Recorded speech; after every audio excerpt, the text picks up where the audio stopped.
In 1996, I made an announcement at the Gathering of the Masters that as of that year, over 197,000 children were uploaded with the chips. That was back then. Will plays the part of the reverse racist. Right. Check it out. Who shows contempt for the blue-eyed, pale-faced, childlike creature. But a little more about that later. Children today are being programmed to think that every man and woman should act and do for themselves. They sit transfixed like zombies in front of TVs and various sized computer screens, worshiping artificial people with cartoon lives, while the system drugs them with vicarious experiences and superheroes, secondhand sensuality, seducing them into believing that they must achieve fortune and fame in order to have meaning in their lives. If you can't sell it, you can't spend it, it don't mean nothing. America's children, more specifically white children, and generally black and Latino children, now suffer from the psychosocial disease of affluence. The disease of affluence. A child who is poor looking at everybody else who has a whole other frame of mind now. The comfort and the so-called pseudo-joy being expressed by the boy leaning out of his huge gas-sucking big fucking tank of a Navigator. A truck that gets maybe 15, maybe 13, like when they lie to you, 12 miles a gallon. The wars that you're going to see fought in the next 10 years are so we can drive SUVs.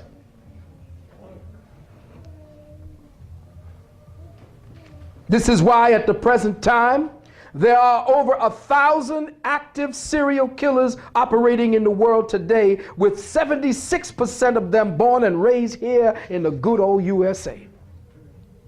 Our nearest competitor is England, with 17% of the world's serial killers.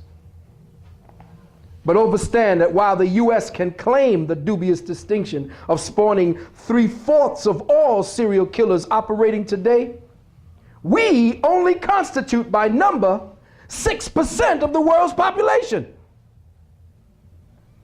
with over 70% of the serial killers.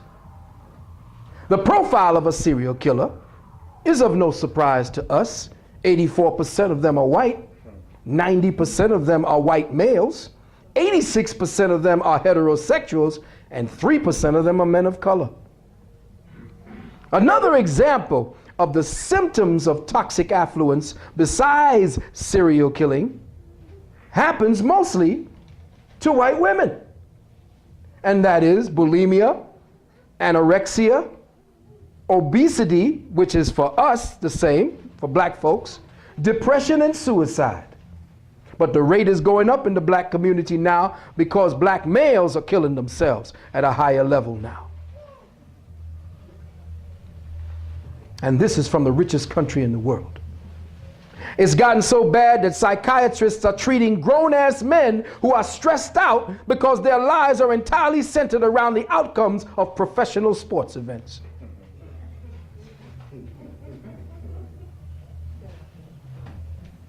Brothers and sisters, we are all suffering from psycho-spiritual battle fatigue. We have become a society of angry, hateful people, which means that the adversary is one up on us so far. You ever been driving? Who's a driver here? Who's a driver here? Let me ask you a question. I want to show you the temper of the times. You're driving along. Somebody comes up, nice looking car, cuts you right off. What's the mind? Motherfucker.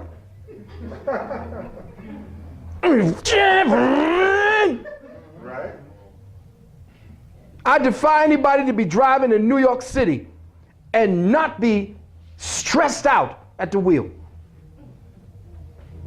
Angry at the next person, vying for the little space that we have left. Did you see anybody come over the bridge today? Did you see the Triborough Bridge? Wall-to-wall cars.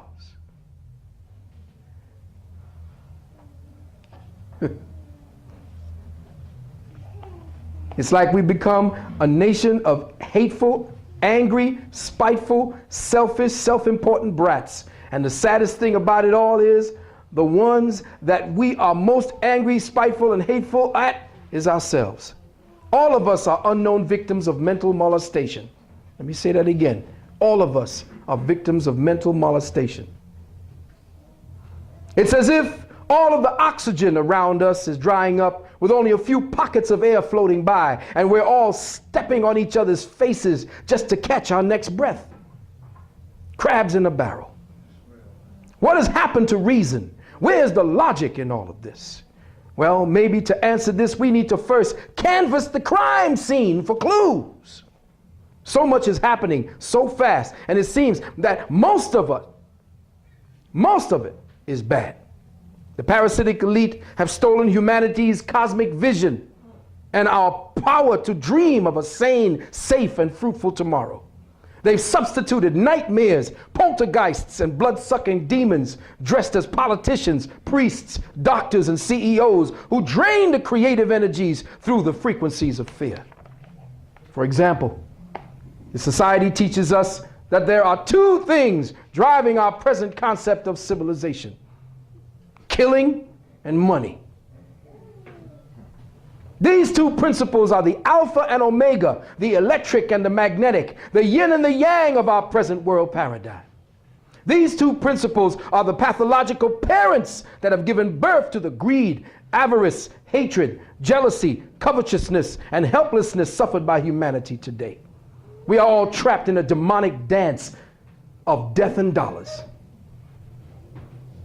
The online writer, a man named Kaminsky, rightly states that no matter what, we cannot have peace in our time because we all need to make money. It is the need to make money that drives the demon of violence. And the legalized ritual of state-sanctioned murder is the most profitable enterprise we know today.